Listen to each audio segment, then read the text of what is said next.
أليس الله بكاف عبدا. Bismillahirrahmanirrahim. Ve bihi nesta'in. Ve salatu ala rasulihil emin. Emma ba'd. Esselamu aleyküm ve rahmetullahi ve berekatuhu. Əziz və dəyərli müsəlmanlar, tərk olunmuş vaciblər dərsləri silsiləsindən İslamda miras hüququ dərsimizin 4-cü hissəsini başlayırıq Uca Allahın izni ilə. Bundan öncəki dərslərimizdə muris haqqında danışdıq və miras haqqında danışdıq. Bugünkü dərsimizdə isə varislər haqqında danışacaq. Ümumən İslam şəriətində varislər kimlərdir? Varislər yaxınlıq, uzaqlıq, cins baxımından fərqliklər təşkil edirlər və 3 sinifə bölünürlər. Birinci sinif Ashabul Furud dediyimiz, yəni fərz payının sahibləri olan varislərdir. Bu varislər Quran və sünnə ilə payları sabit olan varislərdir. Bunların payı nas ilə sabitdir. Xüsusi hallar istisna olmaqla heç bir halda bunların payları dəyişdirilə bilməz. Bu sinif varislər mirasın sütunu hesab olunurlar. Miras ilk öncə bu sinif varislərin arasında bölünür. Həmin bu varislər 12 nəfərdən ibarətdirlər. Bunların 4-ü kişi, 8-i isə qadındır. Kişilərə gəldikdə baba, ata, ər, yəni həyat yoldaşı, bir də ana bir qardaş. Ata ayrı, ana bir qardaş. Qadınlara gəldikdə isə nənə, ana, həyat yoldaşı, qız, oğlun qızı, doğma bacı, ata bir, ana ayrı bacı, ana bir, ata ayrı bacı. İbn-i Qudamə rahimehullah Teala El-Muğni əsərində buyurur ki, Allahın kitabında payları müəyyən edilən fərz sahibləri bunlardır. Ər, arvad, ata, ana, nənələr, qızlar, doğma bacı, ata bir bacı, ana bir bacı və oğlun qızları, eləcə də ananın qardaşı. Bunlardan 5-i heç bir zaman mirasdan məhrum edilmirlər. Bunlar ata, ana, ər, arvad və qızdır. Əslində oğul da heç bir zaman mirasdan məhrum olmur. Sadəcə oğul hər zaman varislərin növbəti növü olan asəbə sinifində olduğundan dolayı burada zikr edilmir. Yoxsa oğul mirasdan ən çox pay alan varislərdən birisidir. Bu 5 sinif heç bir zaman hansı səbəblərdən asılı olmayaraq bunlar mirasdan məhrum edilə bilməzdir. İkinci sinif varislər İslam şəriətində əl-asəbə adlanır. Asəbə, yəni qalıq malı alanlar. Bunlar müəyyən sabit payı olmayan varislərdir. Fərz sahiblərindən sonra yerdə qalan nə qədər mal varsa, həmin mal bu sinif varislərin, yəni asəbə sinifinin arasında bölünür. Miras istilahında asəbə ata tərəfi qohumlarını, ata soyunu bir-birinə bağlamaq anlamındadır. Fərz sahibləri ilə asəbənin 2 fərqi var. Birincisi, fərz sahibi payları Quran və sünnətlə sabitdir. Onlar sabit bir pay alırlar. Asəbənin isə sabit payı yoxdur. 2. Mirasdakı pay ilk öncə fərz sahibləri arasında bölünür. Bundan sonra isə yerdə qalan mal asəbənin arasında təqsim olunub bölünür.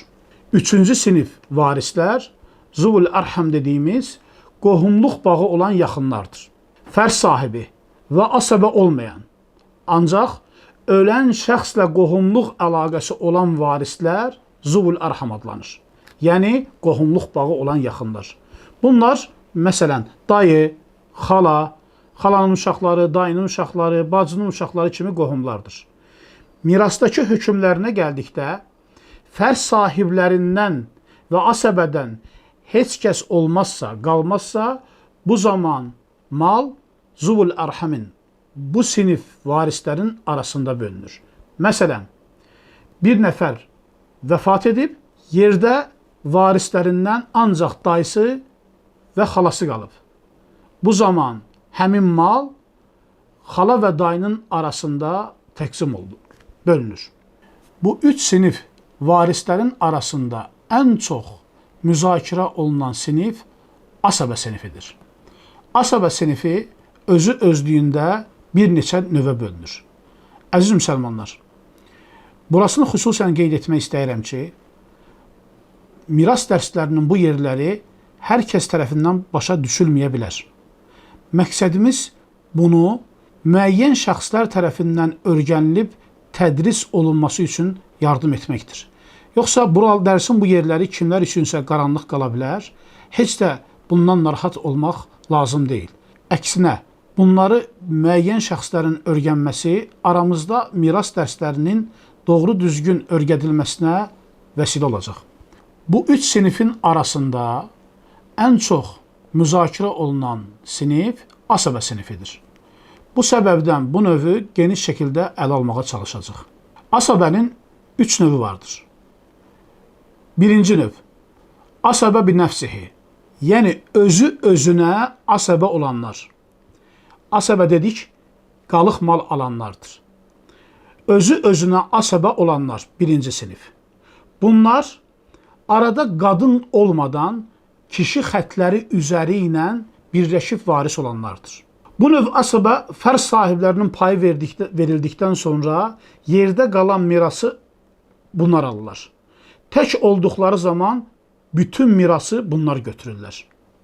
Təkdilərsə, əgər asəbədən bu sinifdən kimsə tək qalıbsa və ortada miras qalıbsa, baxmayaraq ki, xala var, dayı var, onlara miras çatmadan bu sinif həmin mirasın hamısını əldə edir. Bu asəbə bi nəfsihi olan sinifdə heç bir qadın varis yoxdur. Bunlar özləri də 4 yerə bölünürlər. Birincisi, əl-bunuvvə dediyimiz oğul xətti, yəni oğul tərəfi. Bunlar oğul, varisin oğlu, varisin oğlunun oğlu, onun oğlu deyərək oğul xətti dediyimiz xətti. Bunlar varislər içərisində ən güclü olan varislərdir. Bunlar varsa, digər varislərə baxılmaz. Oğlun varlığı öz oğlunu, əgər oğul varsa, varisin oğlu varsa, o öz oğlunu, əmisini, dayısını, əmisinin oğlanlarını, dayısının oğlanlarını, bütün hər birini mirasdan məhrum edir. Oğul varsa, bunların heç birinə mirasdan pay verilmir. Yalnız bir şərtlə. O hansı şərtdir? Muris bunu vəsiyyət yolu ilə verə bilərdi. Bu növün ikinci növü olan ata xətti. Ata xətti miras hüququnda usul olaraq adlanır. Ata, baba, ulu baba ata xətti üzərindəndir. Əgər murisin, vəfat edən şəxsin atası varsa, babası mirasdan məhrum olur. Əmləri mirasdan məhrum olur. Dayıları mirasdan məhrum olur. Yalnız və yalnız vəsiyyət yolu ilə onlara mal verilə bilər. Üçüncü xətt dediyimiz qardaş xətti, qardaş tərəfi.